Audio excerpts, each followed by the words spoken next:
Hello friends, आज की class में देखेंगे डीएलएड तृतीय सेमेस्टर विज्ञान विषय के लघुत्तरीय प्रश्नों को। 2016 से 2024 तक जितने भी प्रश्न आए हैं सभी को एक ही वीडियो में कंप्लीट करेंगे। पूर्णांक की बात करें तो पूर्णांक 25 अंकों का होता है। समय 1 घंटे का मिलता है। लघुत्तरीय प्रश्न एक क्वेश्चन 2 नंबर का मिलता है। दोस्तों, अभी जो है एग्जाम डेट भी जारी नहीं हुए हैं। प्रथम सेमेस्टर का टीचिंग चल रहा है। जैसे ही ये समाप्त हो जाएगा, अब बहुत ही जल्द जो है देखने को मिल जाएगा नोटिफिकेशन एग्जाम फॉर्म भरने का। टाइम ज़्यादा नहीं मिलेगा, तो पूरा वीडियो को जो है कंप्लीट करते हुए अपनी तैयारी को मजबूत करते हुए चलिएगा। आइए समय को न गवाते हुए दोस्तों प्रश्न पर चलते हैं। 2024 का पहला प्रश्न पूछा गया है, पार्श्व परिवर्तन को उदाहरण देकर के समझाइए। उत्तर, पार्श्व परिवर्तन वह प्रक्रिया है जिसमें किसी समतल दर्पण में वस्तु का बायां भाग दायां और दायां भाग बायां दिखाई देता है। यह दिशा का अदल बदल, लेकिन ऊर्ध्वाधर ऊपर नीचे में कोई परिवर्तन नहीं होता है। अगर उदाहरण की बात करें, जब हम दर्पण के सामने खड़े होकर अपने दाएं हाथ को उठाते हैं तो प्रतिबिंब बायां हाथ उठा हुआ दिखाई देता है। यह घटना अक्षरों में भी देखी जा सकती है, जैसे एम्बुलेंस शब्द को उल्टा लिखना ताकि दर्पण में सीधा दिखाई दे सके। दर्पण में दोस्तों कुछ इस प्रकार से दर्पण होता है और पीछे पॉलिश किया गया होता है। पॉलिश करने के कारण दोस्तों पीछे तो दिखेगा नहीं, लेकिन चित्र पर अगर आप खड़े होंगे यहाँ पर, और यहाँ पर खड़े होने के बाद कुछ लेफ्ट राइट जो हैंड होगा दोस्तों, वो यहाँ पर जब चित्र में देखेंगे तो हाइट तो सेम दिखेगी, ठीक उसी टाइम में कोई भी उल्टा नीचे नहीं होगा, लेकिन हैंड को जो है ऊपर नीचे करेंगे तो वहां पर लेफ्ट और राइट नजर आता हुआ दिखेगा। प्रश्न संख्या 2, उत्सर्जन किसे कहते हैं? मनुष्य के उत्सर्जी अंग कौन कौन से हैं? उत्तर, उत्सर्जन वह जैविक प्रक्रिया है जिसमें जीव अपने शरीर से अपशिष्ट पदार्थ अर्थात अनावश्यक जो चीजें होती हैं उसको बाहर निकालना तथा आवश्यक रसायनों को बाहर निकालना। यह प्रक्रिया शरीर में रासायनिक संतुलन बनाए रखने और विषैले पदार्थों को हटाने में सहायक होते हैं। अर्थात जो शरीर के लिए अपशिष्ट हैं दोस्तों, जिसको आवश्यकता नहीं होती है शरीर को, वो जो है शरीर बाहर निकाल देता है, चाहे पसीना हो चाहे कोई और हो जो आवश्यक नहीं होती है उसको बाहर निकाल दिया जाता है। मनुष्य के उत्सर्जी अंग कौन कौन से हैं जो बाहर निकालते हैं, उत्सर्जन कर देते हैं, शरीर की आवश्यकता नहीं होती है? तो पहला होता है किडनी। किडनी मूत्र के माध्यम से नाइट्रोजन युक्त अपशिष्ट पदार्थ निकालते हैं। दूसरा होता है त्वचा। त्वचा के माध्यम से लवण अर्थात जो नमक पाया जाता है पसीने में, उसको जो है बाहर निकालने का कार्य करती है। तीसरा होता है फेफड़े, उत्सर्जी अंग है। फेफड़े का कार्य होता है कार्बन डाइऑक्साइड और जल वाष्प निकालने के लिए ये सहायता करते हैं। अर्थात जब सांस लेते हैं तो वहां पर कुछ न कुछ वाष्प जो है, वाष्प के माध्यम से पानी बाहर आ जाता है और कार्बन डाइऑक्साइड जो है हम लोग फेफड़े के माध्यम से बाहर निकालते हैं और ऑक्सीजन जो है अंदर लेते हैं। यह भी उत्सर्जी अंग है। यकृत, यह अतिरिक्त अमीनो अम्ल को तोड़ करके यूरिया बनाता है। आगे प्रश्न संख्या 3, परावर्तन किसे कहते हैं? प्रकाश के परिवर्तन के नियम लिखिए। तो प्रकाश के परिवर्तन किसे कहते हैं, आइए देखते हैं। जब प्रकाश की किरण किसी सतह से टकराकर उसी माध्यम में वापस लौटती है तो इसे प्रकाश का परावर्तन कहते हैं। नियम की बात करें, पहला है आपतित किरण, परावर्तित किरण और अभिलंब एक ही तल में होते हैं। दूसरा आपतन कोण, इसको आई से डिनोट करते हैं। प्रवर्तन कोण को आर से डिनोट करते हैं और ये दोनों हमेशा आपस में बराबर होते हैं। यह सिद्धांत विधि दर्पणों एवं प्रकाशीय यंत्रों से प्रयुक्त होते हैं, जैसे परावर्तन, परावर्तक, दूरबीन और वाहक के हेडलाइट में इसका प्रयोग होता है। अगर बात करें इसमें आपतित किरण और परिवर्तित किरण की, तो आपतित किरण अर्थात जो दर्पण लगा होता है, समतल दर्पण, उस पर एक तरफ पीछे से पॉलिश किया होता है, उस पर जब आप किसी प्रकाश को भेजेंगे तो प्रकाश क्या करता है, अगर सीधे अभिलंब पर डाला जाएगा तो सीधा अभिलंब से ये वापस आ जाएगा, लेकिन जैसे ही तिरछा करेंगे आप और कांच पर ये प्रकाश डालेंगे तो उसी माध्यम से जितने अंश का अभिलंब पर कोण बनाएगा उतने ही अंश पर जो है ये अभिलंब से और परिवर्तित किरण के बीच में कोण बनाते हुए वापस चला जाएगा। ठीक, तो आपतित किरण को आई कहते हैं और परिवर्तित किरण को आर कहते हैं। दोनों का कोण जो बनता है दोनों समान अंश का बनता है। ठीक है, आगे बढ़ते हैं दोस्तों, ध्यान दीजिएगा प्रश्नों को, बहुत ही इंपॉर्टेंट क्वेश्चन है।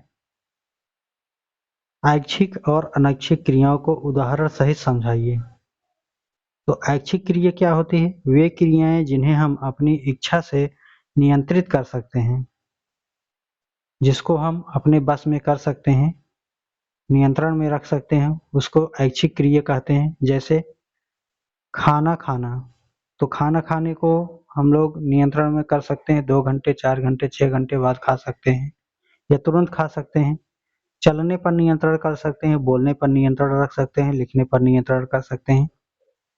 तो नियंत्रण करने को ही जो है ऐच्छिक क्रिया कहेंगे। इसका नियंत्रण मस्तिष्क के चेतना भाग द्वारा होता है। ठीक, चेतन भाग द्वारा इसका होता है। और अनैच्छिक क्रिया क्या होती है, अनैच्छिक क्रियाएं वे हैं जिन्हें हम इच्छा अनुसार नियंत्रित नहीं कर सकते।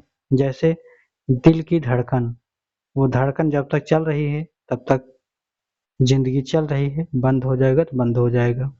ठीक, पाचन, हाँ, अगर खाना खा लिए हैं तो ऐसा नहीं है कि जो है 6 घंटे बाद स्टार्ट पाचन हो, वो तुरंत जो है स्टार्ट हो जाएगा। श्वसन, इसको पर आप नियंत्रण नहीं रख सकते हैं। पुतली का फैलना, अर्थात प्रकाश आएगी कम ज़्यादा तो उसी हिसाब से कम ज़्यादा पुतली फैलती और सिकुड़ती रहेगी, उसमें आपका कोई भी रोल नहीं होगा। इसका नियंत्रण स्वायत्त तंत्रिका तंत्र करता है, मतलब स्वयं जो है तंत्रिका तंत्र इसका नियंत्रण करता है, मनुष्य इसका नियंत्रण नहीं कर सकता है। ठीक है, आगे बढ़ें दोस्तों। चलिए, दोनों ही प्रकार की क्रियाएं जीवन के लिए आवश्यक है, बस इसका नियंत्रण और प्रकृति अलग होती है। प्रश्न संख्या 5, सुगर चारकोल क्या है। सुगर चारकोल विशुद्ध कार्बन का स्वरूप है जिसे शर्करा अर्थात ग्लूकोज को गर्म करके शांत सल्फ्यूरिक अम्ल के साथ निर्जलीकरण करने से प्राप्त किया जाता है।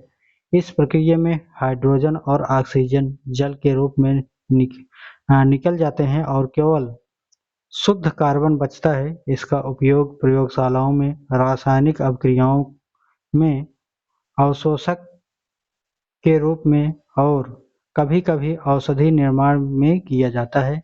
यह अत्यधिक छिद्रयुक्त और हल्का होता है। प्रश्न संख्या 6, खाद्य संरक्षण से क्या समझते हैं। उत्तर, खाद्य संरक्षण वह प्रक्रिया है जिसमें भोजन को इस प्रकार संग्रहित किया जाता है कि वह लंबे समय तक सुरक्षित, ताजा, खाने योग्य बना रहे। उद्देश्य की बात करें अगर, ध्यान दीजिएगा, भोजन को सूक्ष्म जीवों, कीटों और रासायनिक परिवर्तन से बचाना होता है। कोई भी खाद्य सामग्री है, अचार बनाया आपने तो उसको कैसे सुरक्षित रख पाएंगे, पानी से बचाना, उसको धूप में सुखाना, पानी उसके अंदर कांच के बोतल में रखना और ऐसे रासायनिक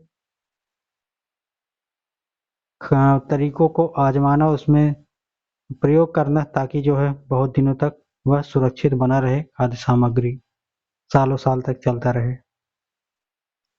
खाद्य संरक्षण के अगर मुख्य विधियों की बात करें तो मुख्य विधि क्या हो जाएगी, उसको सुखाना, उबालना, डिब्बा बंदी मतलब डिब्बे में बंद करके रखना, अचार बनाना, ठंडा करना अर्थात ठंडा रख करके भी किसी न किसी चीज़ों को फ्रिज में रख करके जो है ठंडा करके उसको अच्छा सा बचा करके रख सकते हैं। नमकीन बनाना, नमकीन भी बहुत दिनों तक चल सकती है। आलू हो गए खराब हो जाएंगी, चिप्स बना कर रख देंगे सालों भर चलेंगी।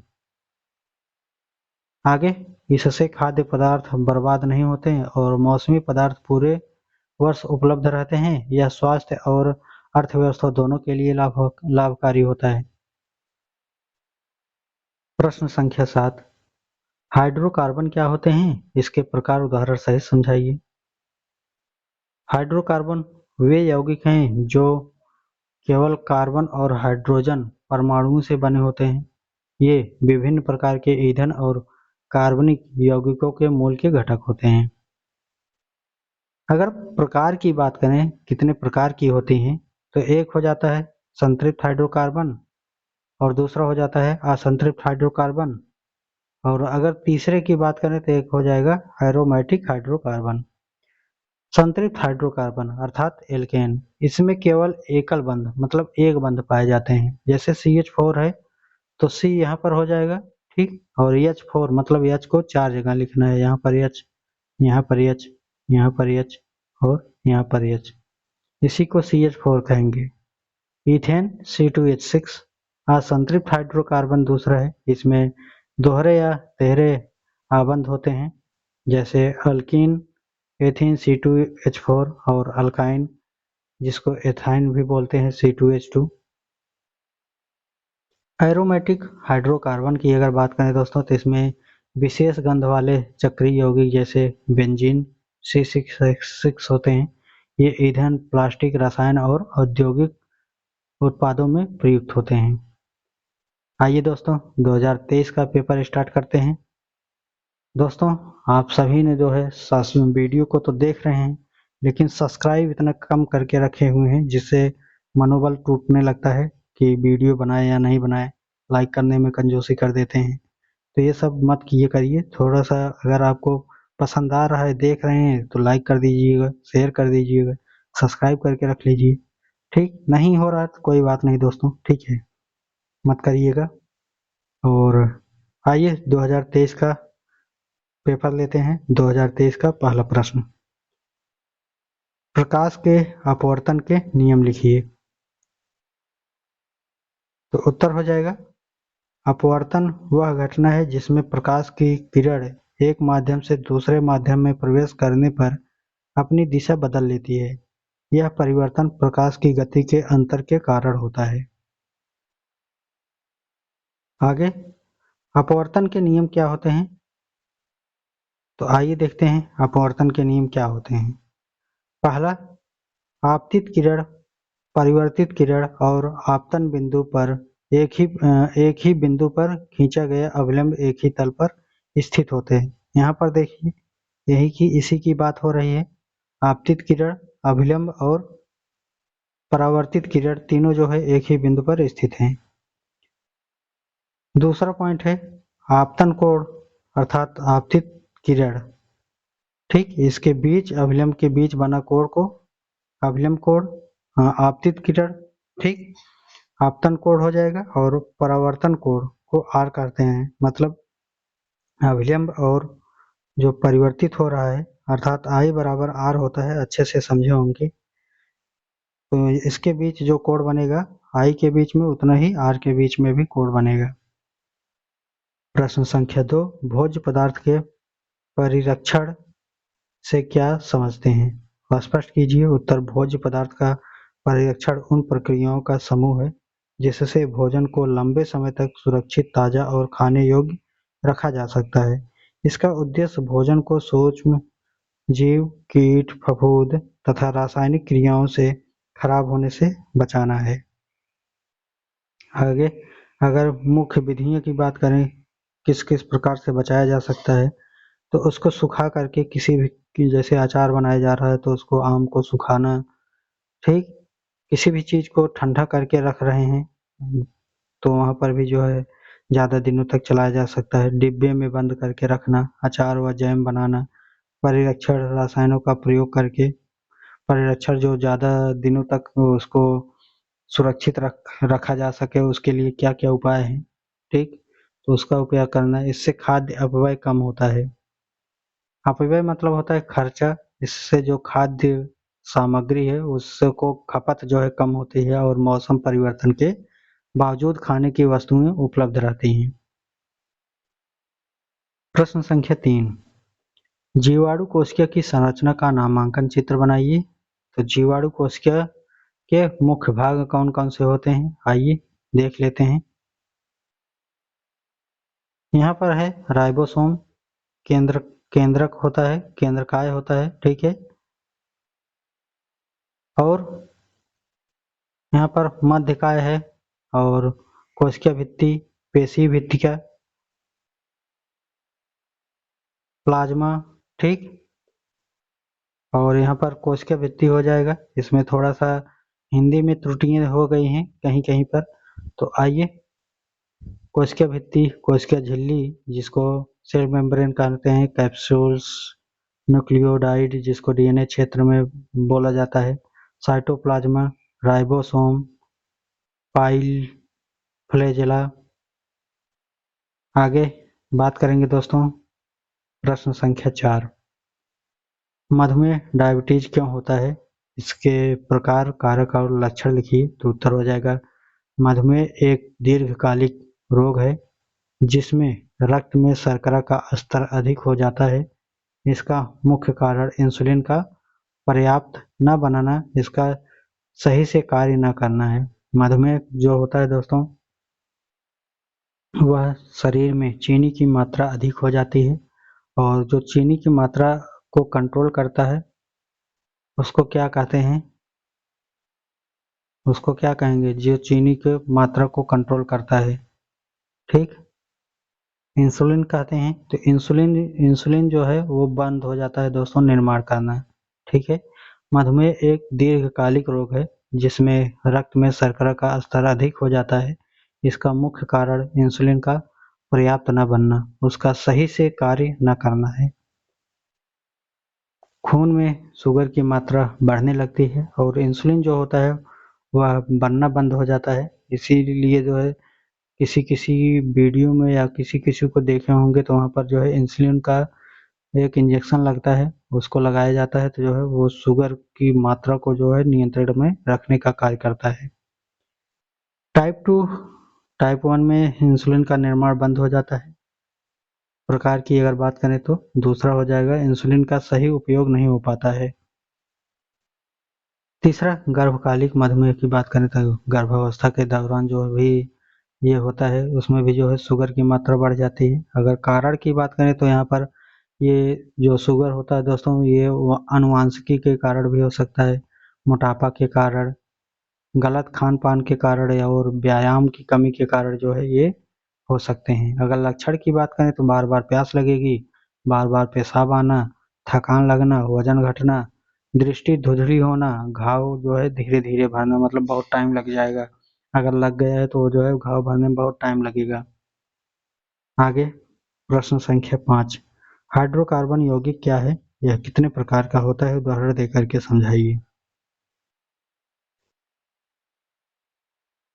उत्तर, हाइड्रोकार्बन ऐसे कार्बनिक यौगिक हैं जो केवल कार्बन और हाइड्रोजन से बने होते हैं। प्रकार की अगर बात करें तो पहला है संतृप्त हाइड्रोकार्बन, केवल एकल अबंध जैसे मीथेन CH4। दूसरा होता है असंतृप्त हाइड्रोकार्बन, ये सभी हम लोग पढ़ चुके हैं, ठीक है। तो दूसरा हो जाएगा असंतृप्त हाइड्रोकार्बन, द्वितीय या त्रिबंध वाले होते हैं। एल्कीन C2H4, इसे एथीन भी कहते हैं, इसमें कार्बन कार्बन के बीच डबल बॉन्ड होते हैं। और अल्काइन C2H2, इसे एथाइन कहते हैं, इसमें कार्बन कार्बन के बीच ट्रिपल बॉन्ड होते हैं। एरोमेटिक हाइड्रोकार्बन चक्रीय संरचना वाले होते हैं जैसे बेंजीन C6H6, इसका उपयोग ईंधन, प्लास्टिक या रसायन आदि में होता है। तो संरचना देख सकते हैं। प्रश्न संख्या 6, किसी गुब्बारे में हाइड्रोजन गैस भर करके छोड़ने पर वह ऊपर उठने लगता है, क्यों, कारण स्पष्ट कीजिए। उत्तर, हाइड्रोजन गैस का घनत्व वायु से काफी कम हो जाता है।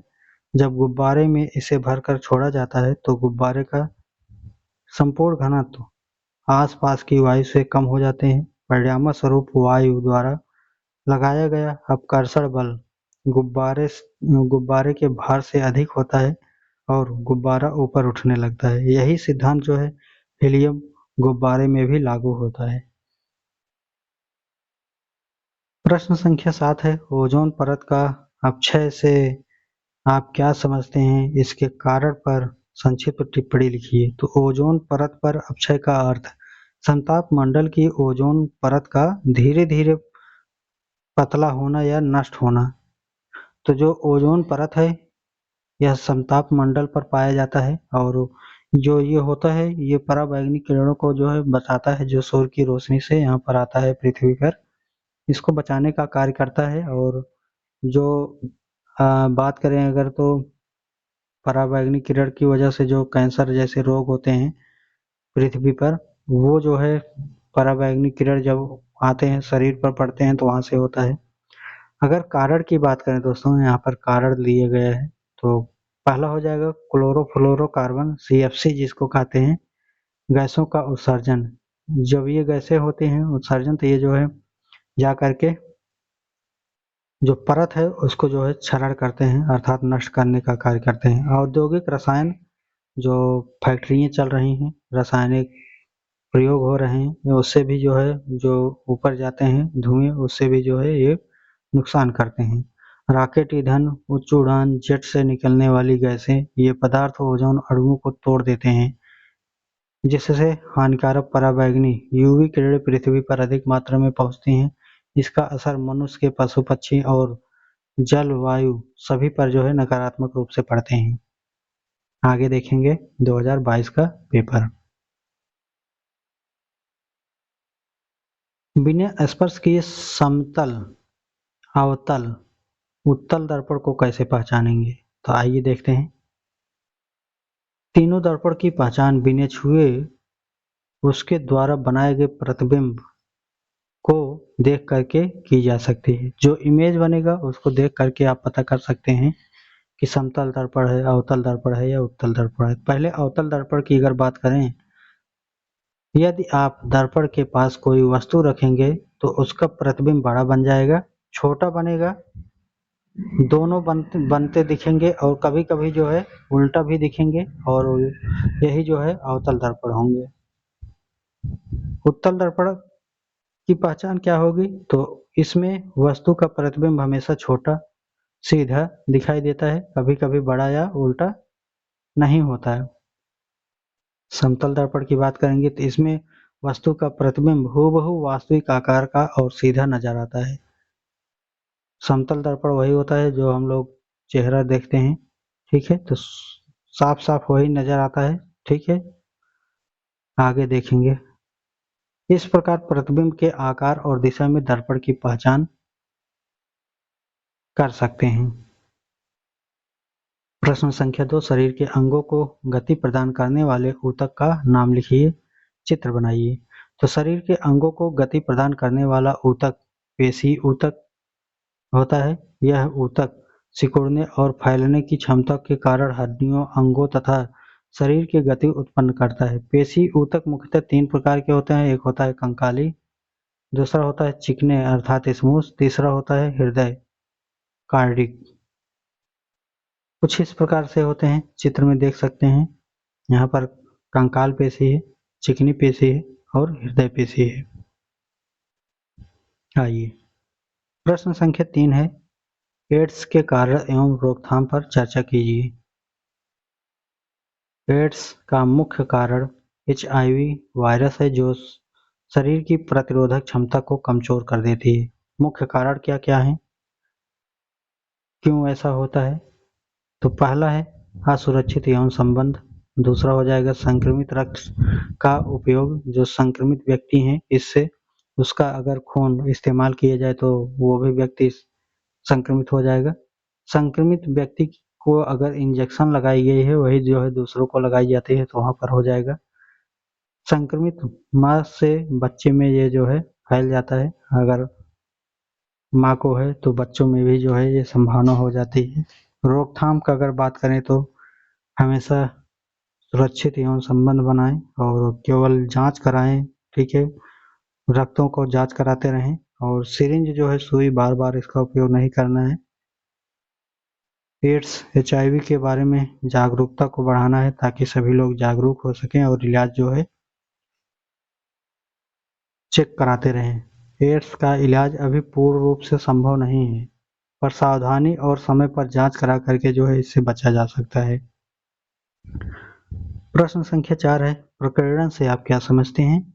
उदाहरण देकर के समझाइए। प्रकीर्णन वह घटना है जब प्रकाश की किरणें हवा या किसी भी माध्यम के सूक्ष्म कणों से टकरा करके चारों ओर फैल जाती है।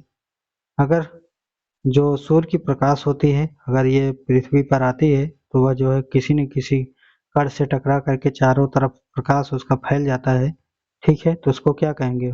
प्रकीर्णन। उदाहरण अगर देखें तो आकाश का नीला दिखाई देना प्रकाश के प्रकीर्णन के ही कारण होता है। सूर्यास्त और सूर्योदय के समय सूर्य लाल दिखाई देता है क्योंकि उस समय सूर्य की किरणों का प्रकीर्णन अधिक हो जाता है। प्रकीर्णन के कारण ही बादल श्वेत दिखते हैं और खतरे के संकेत के लिए लाल रंग का उपयोग किया जाता है। प्रश्न संख्या 5, जलीय पौधे के गुण उदाहरण देकर के स्पष्ट कीजिए, समझाइए। तो उत्तर, जलीय पौधे में पानी में रहने के लिए कई विशेष गुण होते हैं। पहला, तना हल्का, लंबा और स्पंजी होते हैं, मतलब चौड़ेदार होते हैं, ठीक है। तो इससे क्या होता है, जैसे कमल होता है, ठीक है, तो इससे क्या होगा, अगला पॉइंट देखेंगे समझ में आएगा। तनों व पत्तियों में वायु कूपिकाएं होती हैं जिससे पौधे तैर सकते हैं, डूबेंगे नहीं पत्तियां। पत्ते बड़े, चपटे और मोमी और आवरण वाले होते हैं जिससे वे तैरते हैं। मोमी आवरण का मतलब होता है पानी जो है स्लिप करते हैं, पानी पर रखेंगे तो पानी जो है बूंदे स्लिप करके गिर जाएंगी और पानी से गलते नहीं हैं, जैसे जलकुंभी, कमल। जड़ें अविकसित बहुत छोटी होती हैं क्योंकि पानी में पोषक तत्व आसानी से उपलब्ध हो जाते हैं।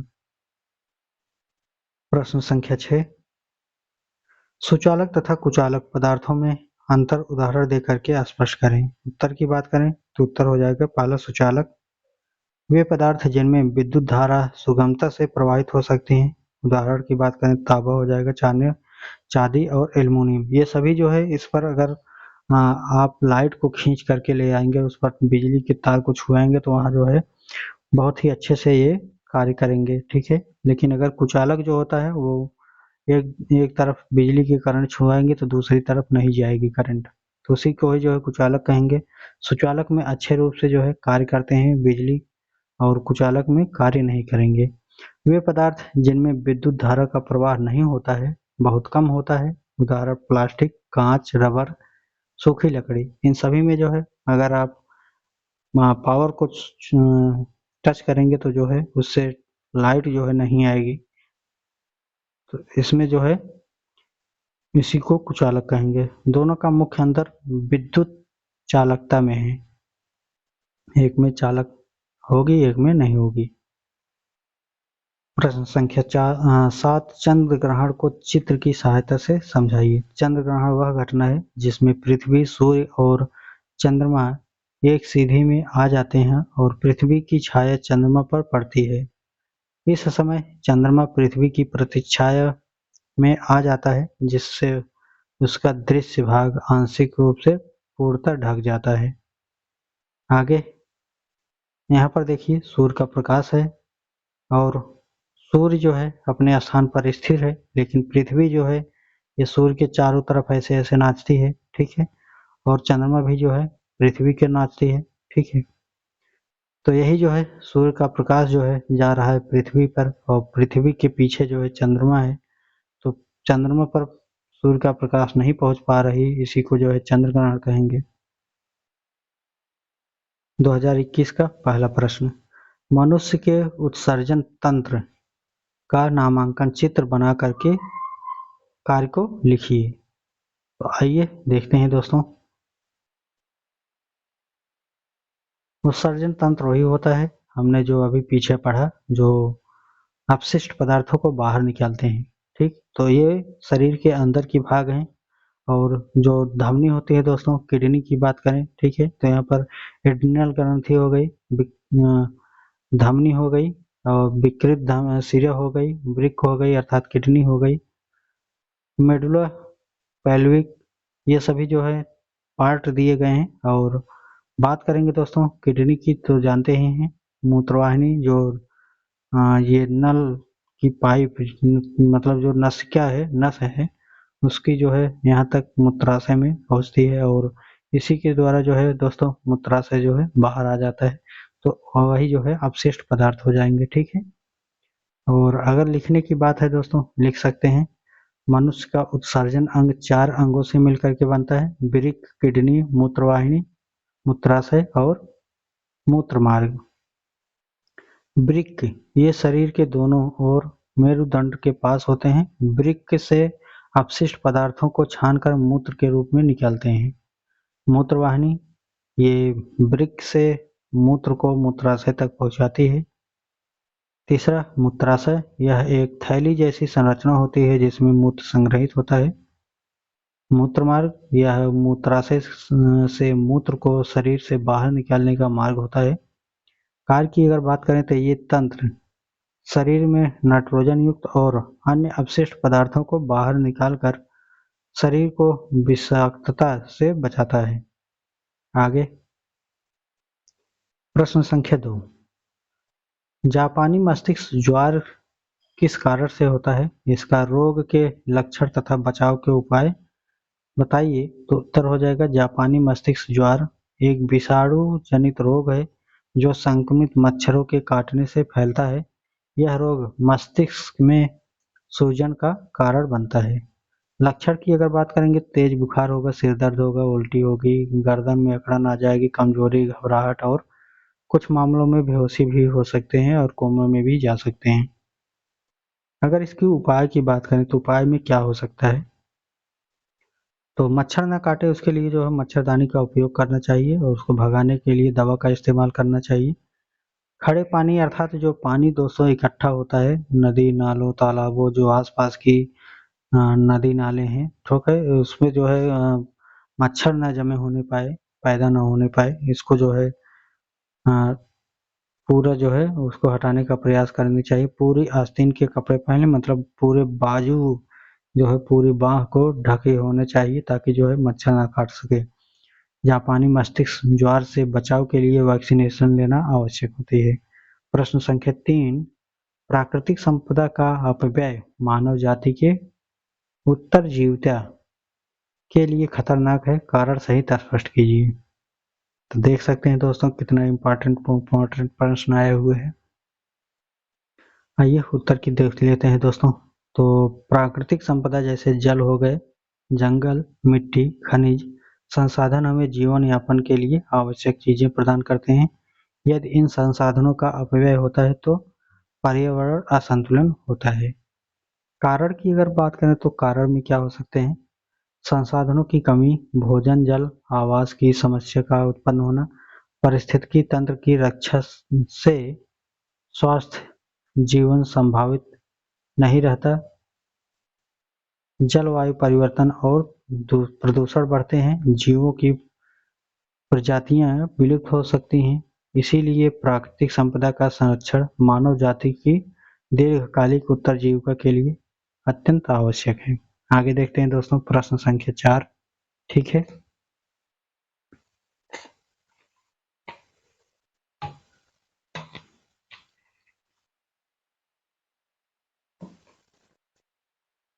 प्रश्न संख्या 4 है, संतृप्त तथा असंतृप्त हाइड्रोकार्बन में अंतर बताइए। मेथेन CH4 को मार्स गैस क्यों कहते हैं, ये भी बताना है। तो संतृप्त हाइड्रोकार्बन, इसमें सभी कार्बन कार्बन संबंध एकल बंध से जुड़े होते हैं, ये स्थिर होते हैं। उदाहरण मेथेन CH4, एथेन C2H6, इसे अल्केन भी कहते हैं। असंतृप्त हाइड्रोकार्बन, इसमें कार्बन कार्बन के दोहरे या तिहरे ट्रिपल बंध होते हैं। उदाहरण अल्कीन C2H4, अल्काइन C2H2 के से अधिक जो है प्रतिक्रियाशील होते हैं। ये सभी क्वेश्चन रिपीटेड हो रहे हैं। अब बात करते हैं मीथेन को मार्स गैस क्यों कहते हैं। तो मीथेन को मार्स गैस इसलिए कहते हैं क्योंकि यह जल भरा या दलदली क्षेत्र में वनस्पति जीवाश्म पदार्थों के अपघटन से प्राकृतिक रूप से बनती है। प्रश्न संख्या 5, बच्चों में होने वाले डायबिटीज को क्या कहते हैं, इसके लक्षण लिखिए। अभी तक दोस्तों डायबिटीज के बारे में पूछा गया था, लेकिन अब बच्चों के बारे में पूछा गया है। बच्चों में मधुमेह टाइप 1 डायबिटीज कहा जाता है, जिसमें शरीर में इंसुलिन की कमी हो जाती है या गंभीर स्थिति होती है। लक्षण की बात करें तो अत्यधिक प्यास लगेगा, बार बार पेशाब आना, भूख बढ़ना या वजन कम होना, थकान महसूस होना, दृष्टि धुंधली होनी, घाव धीरे धीरे भरना, मतलब अगर घाव लग गई है तो बहुत टाइम लग जाएगा भरने में। प्रारंभिक अगर पहचान की बात करें तो सही देखभाल इसे नियंत्रित किया जा सकता है। इसको देखभाल करिए और इलाज जो है अच्छे से कराते रहिए, जांच पड़ताल करके, ठीक है। प्रश्न संख्या 6, अजैव व भौतिक पर्यावरण के घटक उदाहरण सहित बताइए। तो उत्तर हो जाएगा अजैव पर्यावरण घटक वे तत्व हैं जो जीवित नहीं होते पर पर्यावरण को प्रभावित करते हैं। मुख्य उदाहरण की अगर बात करें तो जल हो जाएगा, वायु, प्रकाश, मिट्टी, तापमान, आर्द्रता, ये सभी तत्व जो है जीवों के जीवन और पारिस्थितिकी तंत्र के कार्यों को प्रभावित करते हैं। प्रश्न संख्या 7, वास्तविक प्रतिबिंब एवं आभासी प्रतिबिंब में अंतर बताइए। तो आइए देखते हैं वास्तविक और आभासी प्रतिबिंब में क्या अंतर होते हैं। तो वास्तविक प्रतिबिंब और आभासी प्रतिबिंब, वास्तविक प्रतिबिंब पर्दे पर प्राप्त किया जाता है और जो पर्दे पर प्राप्त नहीं किया जाता अर्थात पीछे प्राप्त किया जाता है, ठीक है, आभासी प्रतिबिंब कहलाता है।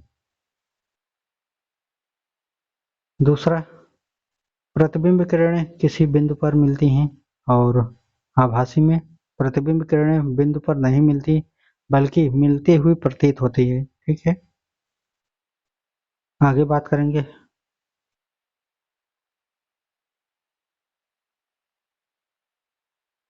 यह उल्टा होता है आभासी में, यह सीधा होता है। अवतल दर्पण में होता है और जो है समतल दर्पण और उत्तल दर्पण में होता है, ठीक। क्या होता है तो जो दिशा जो प्रतिबिंब बनता है वो सीधा बनेता है, ठीक है। इसमें उल्टा बनेगा समतल और उत्तल में, लेकिन अवतल में सीधा बनेगा, मतलब इसमें आभासी और इसमें वास्तविक। 2020 का पेपर लेंगे, 2020 का पहला प्रश्न, पेट्रोल को जीवाश्म ईंधन क्यों कहा जाता है। उत्तर हो जाएगा पेट्रोल को जीवाश्म ईंधन इसलिए कहा जाता है क्योंकि यह लाखों वर्षों पहले मृत पौधे, जानवरों और अन्य जीवों के अवशेषों के दबाव और उच्च तापमान के तरह प्राकृतिक रूप से बना होता है। ये अवशेष जमीन के भीतर दबकर कार्बन युक्त पदार्थ में परिवर्तित हो जाते हैं, जिन्हें हम क्या कहेंगे, जीवाश्म ईंधन कहते हैं। पेट्रोल इसी तरह एक तरल जीवाश्म ईंधन है जिसका उपयोग मुख्यतः वाहनों के ईंधन के रूप में किया जाता है। यह नवीकरणीय ऊर्जा नहीं है क्योंकि इसके बनाने में लाखों वर्ष का समय लगता है, इसलिए इसे सीमित संसाधन माना जाता है। जो ये बनता है पेट्रोल, ये जो है क्रूड ऑयल से बनता है। इसमें बहुत से प्रकार के जो है दोस्तों मिक्स करके क्रूड ऑयल को बनाया जाता है, ठीक है, विभिन्न प्रकार के। अगर बात करें दोस्तों प्रश्न संख्या 2, तो मनुष्य के उत्सर्जित तंत्र का नामांकन चित्र बनाओ और वर्णन की आवश्यकता नहीं है। ये तो दोस्तों 3 बार 4 बार आ चुके, इसको स्किप ही कर देना ठीक रहेगा, ठीक है। तो चलिए प्रश्न संख्या 3 पर चलते हैं। ऊँट की संरचना मरुस्थलीय जीवन के अनुकूल है, सिद्ध कीजिए। तो जो ऊँट है दोस्तों उसके बारे में लिखना है कि मरुस्थलीय जीवन में इसका क्या कारण होता है कि जो है ये अनुकूलित होते हैं, और सिद्ध भी करना है। तो आइए देखते हैं। ऊँट की संरचना मरुस्थलीय जीवन में बहुत ही अनुकूलित होती है क्योंकि इसकी पूंछ में मोटा बाल होता है जो धूल से बचाता है। ऊँट के पैर लंबे चौड़े होते हैं जिससे वह गर्म और झरझरी रेत पर आसानी से चल सकती है। इसकी नाक में बाल होते हैं जो रेत के कणों को रोकते हैं। ऊपर की त्वचा गाढ़ी होती है जो गर्मी से इसकी रक्षा करती है। मोटा होता है, ठीक है, चमड़े। ऊँट अधिक दिनों तक बिना पानी पिए भी रह सकता है क्योंकि उसकी खून में पानी वसा के साथ जमा रहता है। प्रश्न संख्या 4, अवतल दर्पण द्वारा प्रतिबिंब बनाने के नियम लिखिए। तो आइए देखते हैं अवतल दर्पण। अवतल दर्पण के प्रतिबिंब बनाने के नियम क्या-क्या हैं? तो वस्तु से निकली प्रकाश की किरणें अवतल दर्पण की सतह पर जाकर परिवर्तित होती हैं। दर्पण की सतह और प्रतिबिंब तथा वस्तु तीनों एक समतल में होते हैं। आपतन कोण परावर्तन कोण बराबर होता है। अवतल दर्पण में प्रतिबिंब वास्तविक तथा उल्टा होता है जबकि फोकस और केंद्र के बीच होती है। यदि वस्तु केंद्र के बाहर होती है तो प्रतिबिंब आभासी, सीधा और छोटा होता है। आइए आगे चलेंगे। प्राकृतिक संपदा क्या है? इसके संरक्षण के उपाय लिखिए। तो उत्तर हो जाएगा प्राकृतिक संपदा वे संसाधन हैं जो पृथ्वी से प्राकृतिक रूप से उपलब्ध होते हैं जैसे जल, जंगल, धातुएं, खनिज, हवा और भूमि। ये मनुष्य के जीवन और विकास के लिए आवश्यक है। संरक्षण की अगर उपाय की बात करें तो वृक्षारोपण और वन संरक्षण करना, जल संसाधनों का विवेकपूर्ण उपयोग और पुनर्चक्रण, प्रदूषण नियंत्रण के नियमों का पालन, खनिज संसाधनों का संयमित उपयोग और नवीकरणीय ऊर्जा स्रोतों का विकास। जनता को पर्यावरण जागरूकता कार्यक्रम के लिए के माध्यम से शिक्षा देना। ठीक, आगे बढ़ेंगे दोस्तों प्रश्न संख्या 6 पर। जितना कंटेंट दोस्तों मैं दे रहा हूँ एक ही वीडियो में, अगर इसको सही से अगर देखा जाए ना तो ये जो है बहुत ही ज़्यादा लंबा टॉपिक हो जाएगा। तो स्किप करने का तो बिल्कुल प्रयास मत करिएगा कि इसको स्किप करके देखें, क्योंकि मैं खुद जो है सपेटने का प्रयास कर रहा हूँ बहुत ही छोटे वीडियो में ज़्यादा कंटेंट दे दिए जाए। तो चलिए जुड़े रहिएगा, बहुत ही जल्द दोस्तों पूरा कंप्लीट होगा ये। आइए प्रश्न संख्या 6 है, विज्ञान और प्रौद्योगिकी के विकास से होने वाली हानियों को संक्षेप में बताइए। उत्तर, पर्यावरण प्रदूषण में वृद्धि, वायु, जल, ध्वनि होती है। प्राकृतिक संसाधनों का अत्यधिक दोहन होता है। सामाजिक असमानताएं बढ़ जाती है। तकनीकी बेरोजगारी और स्वास्थ्य पर नकारात्मक प्रभाव पड़ता है। जैव विविधता नुकसान और पारिस्थितिकी तंत्र का असंतुलन होता है। आगे प्रश्न संख्या 7, यकृत के कार्य लिखो। तो भोजन से प्राप्त विषैले पदार्थों को निष्क्रिय करना, पित्त बाइल का निर्माण, बाइल जूस जो है उसका निर्माण करना जो वसा के पाचन में सहायक होते हैं। बाइल जूस जो होता है दोस्तों ये वसा के पाचन में निर्माण जो है सहायता करते हैं। ग्लाइकोजन के रूप में ग्लूकोज का संग्रहण और आवश्यकता अनुसार रिलीज। प्रोटीन विश्लेषण और विटामिन का भंडारण, शरीर में विषाक्त पदार्थों को बाहर निकालना। 2019 का पेपर लेंगे। आइए प्राकृतिक संपदा क्या है? इसके संरक्षण के उपाय को लिखिए। उत्तर हो जाएगा प्राकृतिक संपदा वे संसाधन होते हैं जो पृथ्वी से प्राकृतिक रूप से प्राप्त होते हैं जैसे जल, वायु, मिट्टी, खनिज, जंगल आदि हमारे जीवन के लिए आवश्यक हैं। इसके संरक्षण के लिए बड़े पैमाने पर पेड़ों की कटाई को रोकना चाहिए। बंजर भूमि पेड़ पौधे लगाना चाहिए। जल और मिट्टी का संरक्षण करना चाहिए। प्रदूषण कम करना चाहिए। लोगों को पर्यावरण के प्रति जागरूक करना आवश्यक है। इससे प्राकृतिक संपदा सुरक्षित रहती है और जीवन सतत चलता रहता है। समझाने की जरूरत है नहीं दोस्तों, अच्छे से समझ रहे होंगे। ठीक है, प्रश्न संख्या 2, ऊष्मा संचारण की कितनी विधियां हैं? किसी एक विधि के बारे में लिखिए। तो उत्तर हो जाएगा ऊष्मा संचारण के 3 मुख्य प्रकार होते हैं, संवहन और विकिरण। संवहन क्या होता है? तो यह गैस और तरल पदार्थों में होता है। जब तपित और पदार्थ हल्का होकर के ऊपर उठता है और ठंडा पदार्थ नीचे आता है तब संपन्न होता है, जैसे गर्म पानी में हलचल।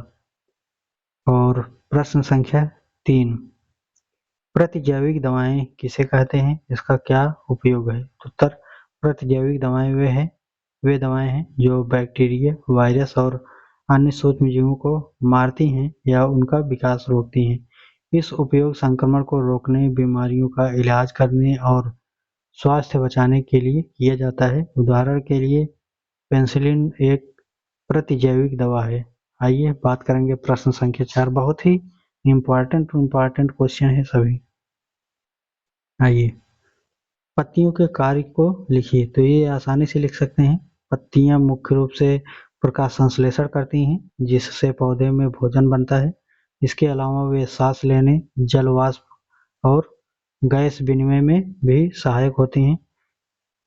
पत्तियां पौधे की वृद्धि और जीवन के लिए जरूरी गैसों का आदान प्रदान सुनिश्चित करती हैं। जैसे हम ही लोग हैं, जो जीव जंतु हैं, कार्बन डाइऑक्साइड छोड़ेंगे, पेड़ पौधे जो है ले लेंगे और ऑक्सीजन जो है हम लोग लेते हैं।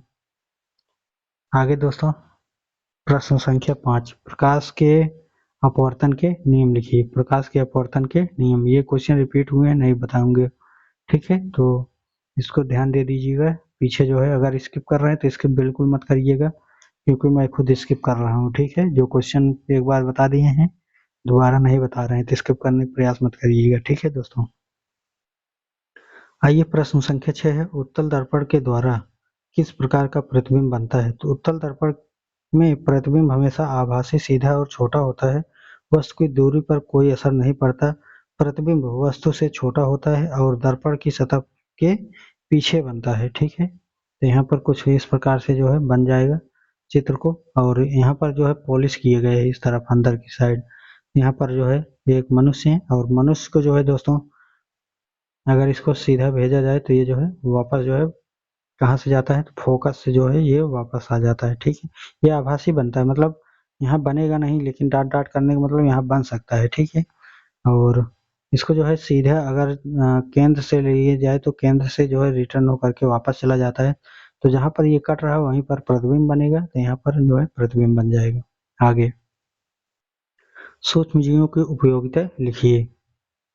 उत्तर, सूक्ष्मजीव कई उपयोगी कार्य करते हैं, जैसे खाद्य पदार्थों का निर्माण, दही, पनीर, जैविक उपद्रवों का विनाश, मिट्टी उर्वरक बनाना, दवा निर्माण, एंटीबायोटिक्स, प्रदूषण नियंत्रण में सहायक होना और पाचन क्रिया में सहायता करना, ये जीवन चक्र में महत्वपूर्ण भूमिका निभाते हैं। आइए 2018 का पेपर देखते हैं। पहला प्रश्न इम्पोर्टेंट है। वन संरक्षण एवं वन्य जीव संरक्षण के दो उपाय लिखिए। ये बहुत ही मोस्ट इम्पोर्टेंट क्वेश्चन है, क्योंकि अगर इसमें नहीं आता है सामाजिक विज्ञान में आपको अवश्य देखने को इस प्रकार से मिल जाएगा। उत्तर, वन संरक्षण के उपाय। पहला, अधिक से अधिक वृक्षारोपण कर लगाना और वनों का अंधाधुंध कटाई पर रोक लगा देना, जो लगातार कट रहे हैं। दूसरा पॉइंट है, जंगल की आग जो है उसको कम करना, कम लगने पाए, और अवैध जो है दहन को नियंत्रित करना। उपाय की अगर बात करें तो क्या क्या उपाय है। संरक्षण के लिए राष्ट्रीय उद्यान, अभ्यारण्य और संरक्षण क्षेत्र बनाना। दूसरा, अवैध शिकारी और तस्करी पर रोक लगा करके उनके प्राकृतिक आवास को सुरक्षित रखना। ये कदम पारिस्थितिकी संतुलन बनाए रखने के लिए सहायक होते हैं। प्रश्न संख्या 2, प्रतिध्वनि किसे कहते हैं। आइए देखते हैं प्रतिध्वनि किसे कहते हैं। जब ध्वनि तरंगे किसी बड़ी कठोर जैसे दीवार, पहाड़ टकरा करके वापस लौटती है तो मूल ध्वनि से कुछ समय बाद सुनाई देती है, ठीक है। जैसे आपने बोला तो टकराएगी तो उसमें कुछ टाइम लगेगा, 2-4-6 सेकंड बाद वापस आएगी वो आवाज, तो इसे ही जो है प्रतिध्वनि कहेंगे। यह ध्वनि परिवर्तन के कारण होती है। प्रतिध्वनि सुनने के लिए ध्वनि लौटने वाली ध्वनि में कम से कम 0.1 सेकंड का अंतर होना आवश्यक है। उदाहरण, खाली बड़े कमरे या घाटी में जोर से बोलने पर गूंज आवाज सुनाई देगी। जैसे नदी किनारे भी अगर जाएंगे, अगर वहां पर तेज से बोलेंगे तो आपको आवाज रिटर्न होगा, नजर आएगा। घर में खाली कमरा है, बड़ा कमरा है या छोटा, मतलब बड़ा हो, तो वहां पर जो है गूंजने की संभावना बढ़ जाती है। प्रश्न संख्या 3, हाइड्रोकार्बन यौगिक क्या है, यह कितने प्रकार का होता है। उत्तर, हाइड्रोकार्बन वे कार्बनिक यौगिक हैं जिनमें केवल कार्बन और हाइड्रोकार्बन तत्व होते हैं। मुख्य प्रकार के होते हैं। पहला है संतृप्त हाइड्रोकार्बन, इसमें एकल बंध होते हैं जैसे मीथेन। ये तो रिपीटेड क्वेश्चन दोस्तों कई बार पूछा गया है, ठीक है, तो इसको जो है स्किप करते हैं। प्रश्न संख्या 4 है, मधुमेह के रोगियों को अपनी जीवन शैली में क्या क्या बदलाव करना चाहिए। इसको भी दोस्तों स्किप करना चाहिए वैसे, लेकिन आइए देख लेते हैं। मधुमेह के रोगियों को नियमित व्यायाम और योगा करना चाहिए। मीठे और वसा युक्त पदार्थों का सेवन कम करना चाहिए। साबुत अनाज, हरी सब्जियां और प्रोटीन युक्त आहार लेना चाहिए। मानसिक तनाव कम रखना चाहिए। रक्त शर्करा की समय समय पर जांच कराना चाहिए। रक्त शर्करा वही शुगर है, ठीक है, जांच कराना चाहिए। और डॉक्टर द्वारा दी गई दवाओं का इंसुलिन का समय पर सेवन करना चाहिए। से इंसुलिन ही दोस्तों शुगर को कंट्रोल में रखता है। यह सभी बदलाव रक्त शर्करा को नियंत्रित करने में मदद करते हैं या शुगर को कंट्रोल करने में मदद करते हैं। प्रश्न संख्या 5 है, ऐसे किन्हीं 4 फसलों के नाम लिखिए जिनका परिरक्षण किया जा सकता है और परिरक्षित खाद्य पदार्थ के नाम लिखिए। तो आइए देखते हैं क्या क्या नाम होते हैं। आम हो जाता है दोस्तों, आम में अचार, जैम, स्क्वैश। अमरूद में जेली, मुरब्बे बना सकते हैं। संतरा का जो है रस और मार्मलेड। अनार को जो है शरबत और सिरप के रूप में भी प्रयोग कर सकते हैं। इन परिरक्षण विधियों से फलों को लंबे समय तक जो है सुरक्षित रखा जा सकता है। इसमें स्वाद पौष्टिक को बनाए रखने के लिए मौसमी फलों का साल भर उपयोग करना संभव नहीं होता है, तो इसलिए जो है इसको बना करके आप संभव बना सकते हैं। प्रश्न संख्या 6 है, हरित क्रांति से क्या अभिप्राय है। तो हरित क्रांति जानते ही हैं दोस्तों, ठीक है, 1960 में आया हुआ था। हरित क्रांति का अर्थ है उन्नति कृषि तकनीकों का उत्पादन क्षमता वाली किस्मों, रासायनिक उर्वरक, कीटनाशक और सिंचाई के आधुनिक संसाधनों का प्रयोग कृषि उत्पादन में तीव्र वृद्धि में हरित क्रांति जैसे 1960 के दशक में हुई थी। इसमें गेहूं चावल का उत्पादन कई गुना बढ़ाना इसका लक्ष्य रखा गया और बढ़ाया भी गया। इससे देश में खाद्यान्न मामले में आत्मनिर्भर हुआ और आयात पर जो है निर्भरता कम हो गई। आयात मतलब जो विदेशों से हम लोगों की गेहूं आता था, चावल आता था, तो ये जो है कम हो गया और अपना देश खुद जो है भारत देश ये प्रोडक्ट उत्पादन करने लगे, ठीक है, मतलब जो इसके माध्यम से चावल गेहूं का जो उत्पादन था उसकी क्षमता बढ़ा दिए गए। प्रश्न संख्या 7, सामान्य स्वास्थ्य मनुष्य के रक्त शर्करा की मात्रा भोजन से पहले और भोजन के पश्चात कितनी होनी चाहिए। उत्तर, एक स्वस्थ वयस्क व्यक्ति में रक्त शर्करा की सामान्य मात्रा भोजन से पहले लगभग 70 से 100 ml, भोजन के 2 घंटे बाद लगभग 100 से 150 mg जो है होना चाहिए, ठीक है, mg यहाँ पर है तो मिलीग्राम, ठीक है। यदि मात्रा इससे अधिक हो तो यह मधुमेह, प्री डायबिटीज स्थिति का संकेत हो सकता है। नियमित जांच कराना, सही आहार का आवश्यक होना है। 2017 का पेपर देखेंगे दोस्तों, ठीक है, ध्यान दीजिएगा 2017 का पेपर। सभी प्रश्न लाजवाब हैं और कौन से प्रश्न कौन से आ जाएंगे और उससे रिलेटेड जो है प्रश्न आ जाएंगे तो आसानी से आप पढ़े रहेंगे और बना ले जाएंगे। पहला प्रश्न है, रॉकेट के उड़ने का सिद्धांत संक्षेप में समझाइए। तो उत्तर, रॉकेट के उड़ने का सिद्धांत न्यूटन के गति के तीसरे नियम क्रिया प्रतिक्रिया पर आधारित है। जबकि रॉकेट के इंजन में ठोस या तरल ईंधन जलता है तो उससे उच्च दाब और उच्च वेग वाली गैस पीछे की ओर तेजी से निकलती है। इस तेजी गैस के पीछे निकलने की क्रिया के प्रत्युत्तर मतलब उसको जो नीचे जो है निकलता है तो रॉकेट जो है उसके विपरीत ऊपर जो है बल लगाता है और इसी के कारण ही जो है यह रॉकेट ऊपर जाता है। यह प्रक्रिया रॉकेट में अंतरिक्ष ले जाती है, ठीक है, अंतरिक्ष में भी ले जा सकती है। प्रश्न संख्या 2 है, गोली दर्पण के 5 उपयोग लिखिए। तो दूरबीन में माइक्रोस्कोप में वस्तुओं का बड़ा और स्पष्ट चित्र देखने के लिए दूरबीन का उपयोग किया जाता है, गोली दर्पण, ठीक। दूसरा है, प्रकाशीय तंत्रों में जैसे टेलीस्कोप में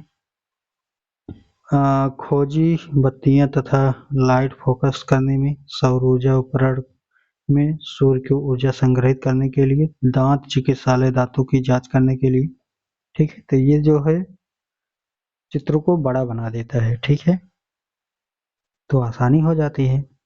तीसरा प्रश्न है, किसी खाली बड़े कमरे में आवाज करने पर गूंज क्यों सुनाई देती है? तो उत्तर, खाली कमरे में आवाज करने पर ध्वनि तरंगे दीवारों की छत और फर्श से टकरा करके वापस लौटती है। यह परिवर्तित ध्वनि थोड़ी देर बाद पुनः सुनाई देती है, जिसे गूंज कहते हैं। तो टकरा करके जो वापस आती है वही तो है। ठीक, अपने आवश्यकता अनुसार लिखिएगा बना करके। प्रश्न संख्या 4 है, ध्वनि संचरण के लिए 3 सिद्धांत लिखिए। तो उत्तर हो जाएगा, पहला, ध्वनि वस्तुओं के कंपन से उत्पन्न होती है। दूसरा, ध्वनि के संचरण के लिए माध्यम आवश्यक है। तीसरा, ध्वनि नियंत्रक तरंग के रूप में एक स्थान से दूसरे स्थान तक जाती है। प्रश्न संख्या 5 है, मीथेन को मार्स गैस क्यों कहते हैं? तो आइए देखते हैं मीथेन को मार्स गैस क्यों कहेंगे। मीथेन को मार्स गैस इसलिए कहते हैं क्योंकि यह दलदली स्थानों में पाई जाती है। यह पौधे और जीवों के अवशेषी ऑक्सीजन की कमी में सूक्ष्म जीवों द्वारा सड़ने पर यह गैस बनती है। प्रश्न संख्या 6, जापानी मस्तिष्क ज्वर क्या है? इसका संक्रमण किससे होता है? तो जापानी मस्तिष्क ज्वर एक वायरल रोग है जो संक्रमण मच्छर प्रजाति के काटने से होता है। यह मस्तिष्क में सूजन पैदा करता है। लक्षणों में अगर बात करें तो तेज बुखार हो जाएगा, सर दर्द, उल्टी। ठीक, कभी कभी क्या हो जाती है कि इंसान बेहोश हो जाता है और उसको जो है इलाज देना पड़ता है। ठीक है। प्रश्न संख्या 7 है, मटर कुल पौधे की जड़ का नामांकन चित्र बनाइए। तो जो मटर है दोस्तों, ठीक है, उसके जो प्री रूट होता है, प्राइमरी रूट और पार्ट जो है अर्थात लिटरेचर, मतलब यहाँ पर लेटरल रूट्स जो होती हैं 2 प्रकार के, अर्थात जो पतले पतले रेशे द्वारा होते हैं, ठीक है, उसको जो है रूट शेयर कहते हैं। आइए देख लेते हैं यहाँ पर।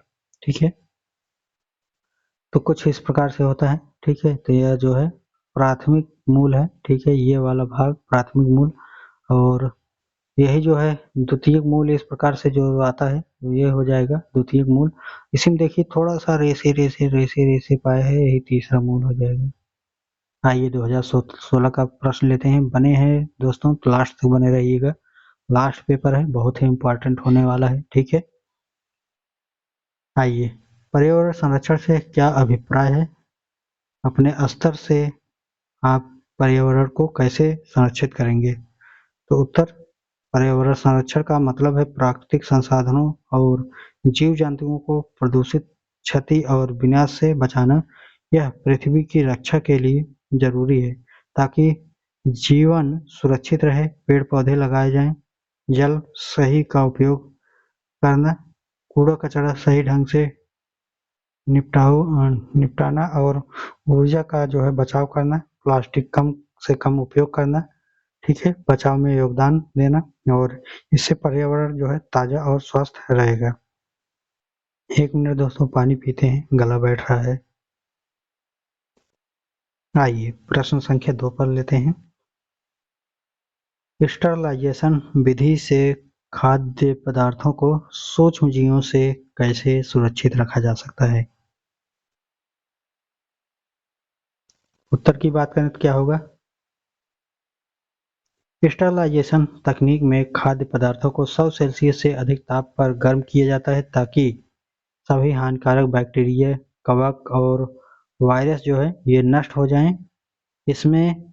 इससे क्या होगा कि भोजन जो है सुरक्षित रहेगा और खराब नहीं होता है। यह विधि विशेष रूप से दूध, जूस, डिब्बाबंद खाद्य पदार्थों में प्रयोग की जाती है, जिससे संक्रमण का खतरा कम हो जाता है। प्रश्न संख्या 3, अभिसारी अपसारी लेंस में क्या अंतर होता है? सचित्र चित्र बना करके समझाइए। तो अभिसारी लेंस क्या होता है? बीच में मोटा होता है, किनारे पर पतला होता है। यह प्रकाश की किरणें एक ही बिंदु पर केंद्रित करता है। ठीक है, तो एक चीज देखे होंगे दोस्तों, जो आप लोग बचपन में किसी भी लेंस को लेकर के जो है लेंस मोटा रहता है, बीच में मोटा आरी आरी पतला रहता है, और किसी के ऊपर जब धूप को एकत्रित करके फोकस बनाते थे, कागज पर करते थे तो कागज जो है जलने लगता था, और किसी के अगर ऊपर कर देते थे तो वो भी जल जाता था। याद है? तो वही है अभिसारी लेंस। अपसारी लेंस क्या होता है? तो बीच में पतला होता है, किनारे पर मोटा होता है, ठीक है। बीच में क्या हो जाएगा? पतला, और किनारे किनारे पर मोटा हो जाएगा। तो यह जो है प्रकाश को दूर फैला देगा अगर इसको लगाएंगे, ठीक है। तो यह प्रकाश की किरणों को फैलाता है। आइए इस प्रकार से देख लेते हैं कुछ।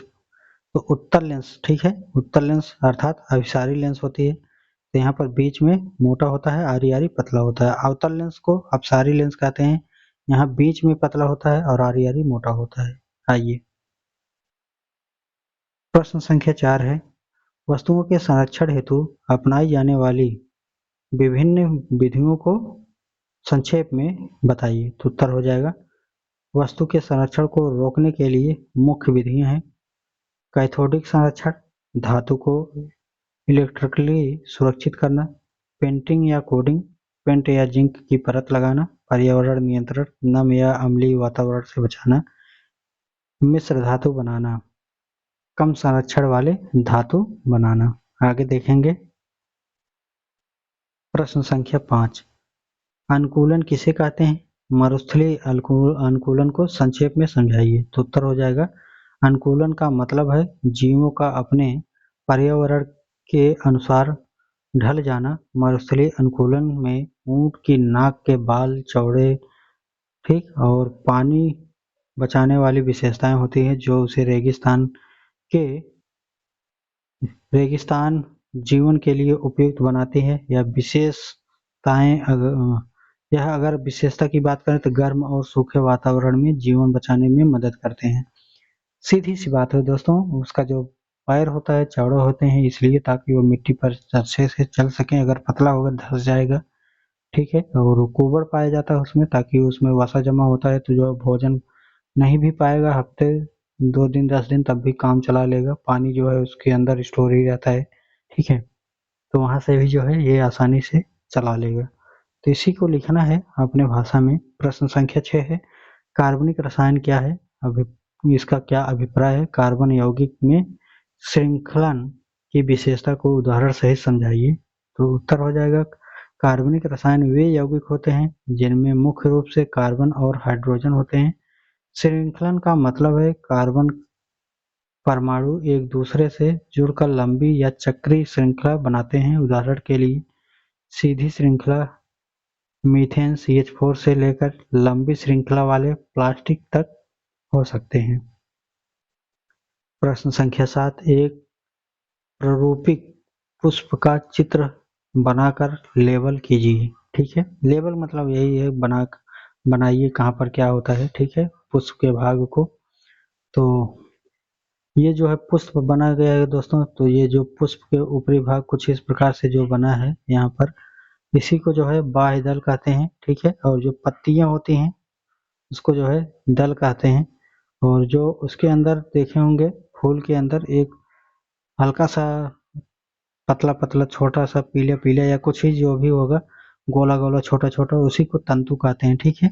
और इसी को जो है ऊपरी भाग को पुंकेसर कहते हैं। और दोनों को मिला दिया जाए तो उसी को पुंकेसर कहेंगे, ठीक है। वर्तिकाग्र क्या होती है? तो ऊपरी भाग जो है, ऊपरी भाग सबसे वर्तिकाग्र होती है, ठीक है। वर्तिका क्या होती है? तो बीच वाली भाग को वर्तिका कहते हैं। अंडाशय क्या होती है? तो वर्तिकाग्र से सीधे नीचे आएंगे तो कुछ अंदर अंदर छोटे छोटे अंडे टाइप में होते हैं तो उसे अंडाशय कहते हैं। और वर्तिकाग्र यही जो है, इस पर कोई अन्य पौधे से जो है फूल पर बैठे हुए जो मधुमक्खियां होती हैं वो इस पर आती हैं तो उसी के माध्यम से जो है इस पर लग जाते हैं, ठीक है। तो वहाँ का और इस पर जो है नीचे आ जाते हैं और यहीं से जो है इसका निर्माण हो जाता है, ठीक है। इसमें अगर बात करें दोस्तों तो पंखुड़ी हो जाएगा, पुष्प का तना, ठीक, स्पिरल और नली, अंडाशय, स्त्रीगम और पुरुषगम, ठीक है। दोस्तों ये जो है पूरा कंप्लीट हो गया। और वीडियो कैसा लगा हमको कमेंट में बताइएगा। कोई सजेशन हो तो कमेंट में बता सकते हैं। और मिलते हैं नेक्स्ट वीडियो में। टेलीग्राम चैनल ज्वाइन कर लीजिएगा, अगर PDF प्रोवाइड होगी तो इसी पर मिल जाएगा।